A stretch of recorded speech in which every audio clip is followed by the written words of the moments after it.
시청자 여러분 안녕하십니까? K리그 뉴스입니다. 구의역 스크린도어 수리 직원 사망 사고가 발생한 지 2년이 지났습니다.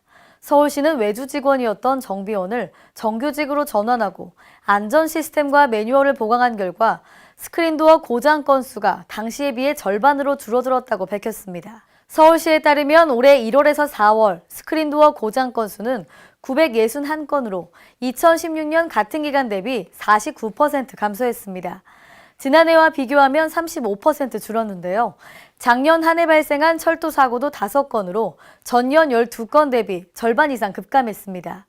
서울시는 2017년 국제표준 서비스 품질 지표에 따르면 서울 지하철의 안전 수준은 런던과 뉴욕 등 세계 주요 도시 지하철에 비해 높은 평가를 받았다고 설명했습니다.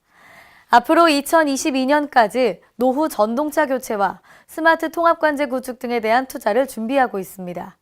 고령화 시대가 되면서 노인 인구가 가파르게 늘고 있습니다. 특히 홀몸 노인들이 많아지고 있는데요. 경기도 내 65세 이상 어르신들 5명 중 1명은 홀몸 노인입니다. 경기도에 따르면 도내 홀몸 노인의 숫자는 약 33만 명으로 65세 이상 어르신 5명 중 1명이 홀몸 노인입니다. 해마다 증가 추세로 최근 4년간 30% 가까이 늘어났습니다. 이에 경기도가 홀몸 노인분들을 위한 다양한 지원 대책을 내놓고 서비스를 확대하기로 했습니다. 우선 홀몸 노인분들이 공동주택에 함께 모여 살도록 지원하는 카네이션 하우스를 올해 47곳으로 확대합니다. 여기에 어르신들의 집을 방문해 돌봐주는 생활관리자를 1000여 명으로 늘리고 서비스 대상자도 3만여 명까지 확대합니다. 군산 새만금 컨벤션 센터가 국내외 경기 침체 속에서도 국제 행사와 이벤트 유치 등을 통해 전북 마이스 플랫폼 역할을 톡톡히 해내고 있습니다. 마이스는 회의, 포상 관광, 컨벤션, 전시회의 등을 개최하는 산업인데요. 김경모 기자가 취재했습니다. 군산 새만금 컨벤션 센터 지스코가 다양한 국제회의를 비롯한 행사들을 치러내며 침체된 지역 경제에 활력을 불어넣고 있습니다.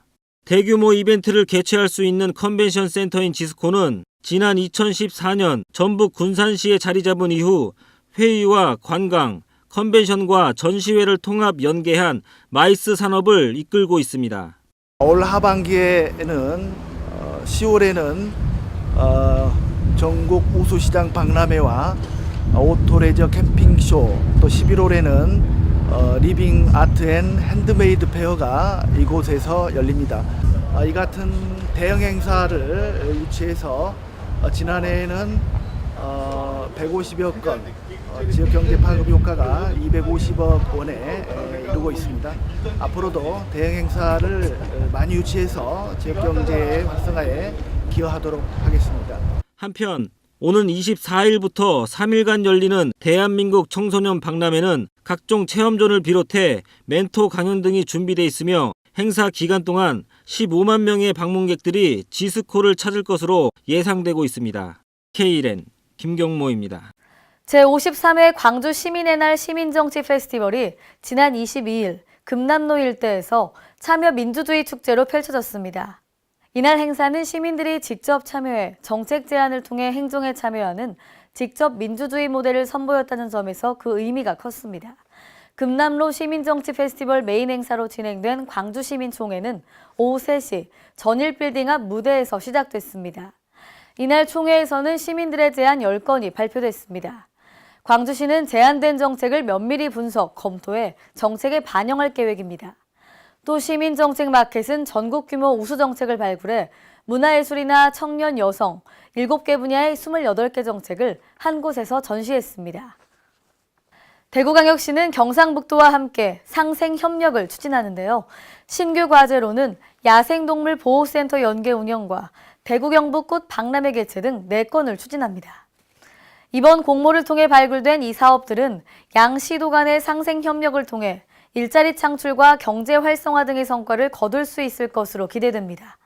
대구시와 경북도는 오늘 대구 노보텔에서 대구 경북 한뿌리 상생위원회 정기총회를 열었습니다. 이번 정기총회에는 4건의 신규 과제와 추진하고 있는 35개의 사업 점검, 각 시도에서 제안한 과제에 대한 심의, 확정 등으로 진행됐습니다. 현재 추진하고 있는 주요 협력 과제는 대구권 광역철도망 사업, 대구 도시철도 연장 등입니다. 생활가전 전문 기업인 SK매직이 대전에 컨택센터를 설치합니다. 이재관 대전시장 권한대행과 류건주 SK매직 대표는 지난 21일 시청에서 SK매직 컨택센터 설치를 위한 업무 협약을 체결했습니다. SK매직은 오는 7월 중구 선화동에 300명 규모의 컨택센터를 설치할 계획입니다. 시는 컨택센터 조기 정착을 위한 행정, 재정적 지원을 약속했으며 SK매직은 컨택센터 설치 및 운영, 상담사 채용 시 시민을 우선 채용키로 했습니다. 한편 SK매직은 현재 가스레인지와 정수기 등 생활가전 분야에서 선도적 위치를 확보한 기업입니다. 전주시장 선거 대진표가 확정됐습니다. 김승수 현 시장과 이현웅 민주평화당 후보, 이어 오형수 정의당 후보까지 3파전인데요. 각 후보들이 내놓은 공약들이 뜨겁습니다. 김경모 기자입니다. 전북 전주시장 선거 대진표가 3파전 구도로 확정됐습니다. 민주당 김승수 후보는 높은 당 지지율과 현직 프리미엄을 얻고 재선을 노리고 있습니다. 이제 전주가 1000만 관광도시로 성장을 하고 있습니다. 이 성장이 우리 시민들 골고루에게 돌아가고 또 더 크게 성장하기 위해서는 수없이 많은 경험과 또 집권 여당의 큰 힘이 필요합니다. 4년간 축적된 경험 그리고 국회, 청와대, 중앙부처까지 탄탄한 인맥이 준비됐습니다. 재선에서 우리 전주를 세계적인 문화도시로 경제가 더 부강한 도시로 반드시 만들겠습니다. 민주당 경선 과정에서 이의를 제기하고 탈당했던 이현웅 민주평화당 후보는 본선에서 다시 김 후보를 마주하게 됐습니다.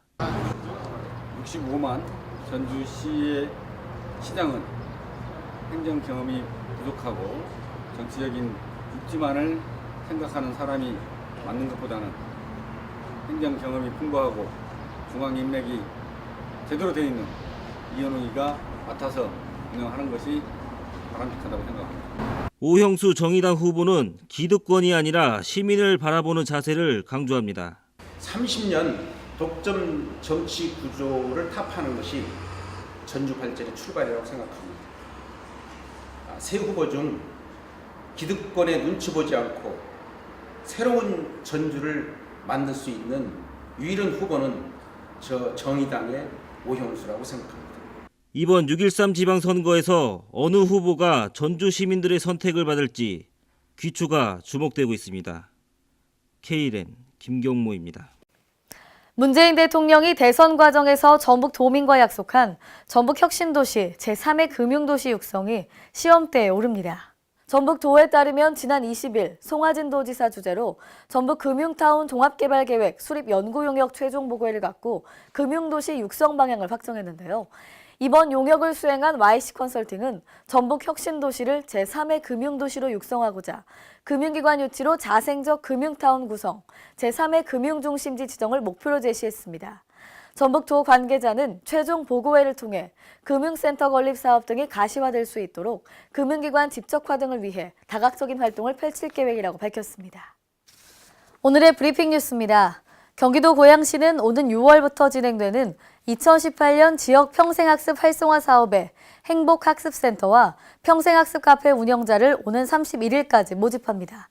행복학습센터란 마을 주민들이 접근하기 편한 장소에서 주민들이 저렴한 비용으로 맞춤형 평생교육 프로그램에 참여가 가능한 풀뿌리 마을 학습장을 말하는데요. 지원 자격은 최소 주 1일, 2시간, 10명 이상의 마을 주민이 참여하는 평생교육 프로그램을 10차시 이상 운영할 수 있어야 합니다. 또 평생학습 카페란 서점, 카페 등의 다중이용시설로 평생학습의 가치를 공유하고 확산하는 플랫폼 기능을 하게 됩니다. 서울특별시가 위례신도시에서 동부 간선도로로 진출입 램프를 설치하기 위한 상판 설치 공사를 위해 새말교차로 주변 도로를 오는 6월부터 전면 차단 및 부분 통제할 계획입니다. 도로 전면 차단은 차량 통행이 적은 심야 시간에 6월 한 달 동안 실시되고요. 시민 편의를 위해 한 번 통제 시 10분을 넘기지 않을 계획입니다. 장지 지하차도에서 동부 간선도로 진출입 램프가 개통되면 송파구 장지동, 위례신도시에서 빠르고 편리하게 동부 간선도로에 접근할 수 있습니다. 충북 충주시 봉방동 지역사회보장협의체가 관내 저소득가정 청소년을 선발해 고등학교 졸업 전까지 교육훈련비 등으로 매월 20만 원을 지원키로 했습니다. 이는 따봉 꿈기쟁이 사업으로 재능 있는 청소년들이 경제, 정서적 지원으로 꿈을 이룰 수 있도록 돕기 위해 시작되는데요. 사업비는 봉방천사 릴레이 운동에서 모아진 기금으로 충당합니다. 올해 1기 청소년 지원을 시작으로 매년 공개 모집을 통해 추가로 청소년을 선발하고 총 9명을 지원할 계획입니다. 또한 선발된 청소년들에게는 금전적 지원은 물론 심리상담 등 사례 관리도 병행할 계획입니다.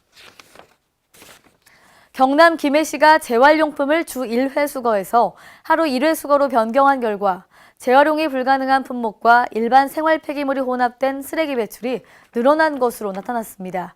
이에 김해시는 재활용 가능 자원의 회수율을 높이기 위해 오는 7월 1일부터 단독주택과 상가에서 배출하는 재활용품에 대해 지역별 주 1회 지정요일 수거로 변경하는데요. 단 공동주택인 아파트의 경우는 기존 방식대로 수거하며 배출 시간 또한 저녁 8시 이후로 변경사항은 없습니다. 제주도가 소비 촉진을 유도하기 위해 제공하던 지역 생산품 구매 비용 할인 서비스를 제주은행 모든 카드로 확대 시행합니다. 기존 할인 서비스는 제주은행에서 발행한 제주통카드 소지자에게만 한정 적용됐지만 앞으로 더 많은 도민과 관광객들이 혜택을 누릴 수 있게 됐습니다. 제주은행 카드 이용자는 10만 원 미만 구매 시 5%, 10만 원 이상에서 30만 원 미만 구매 시 7% 등의 할인을 받을 수 있습니다. 또한 도는 중국인 방한 재개가 예상됨에 따라 입도 중국 관광객들에게도 제주 제품의 우수성에 대한 다양한 홍보 마케팅을 병행 추진할 계획입니다. 이상으로 K랜 뉴스를 마칩니다. 시청해주신 여러분 고맙습니다.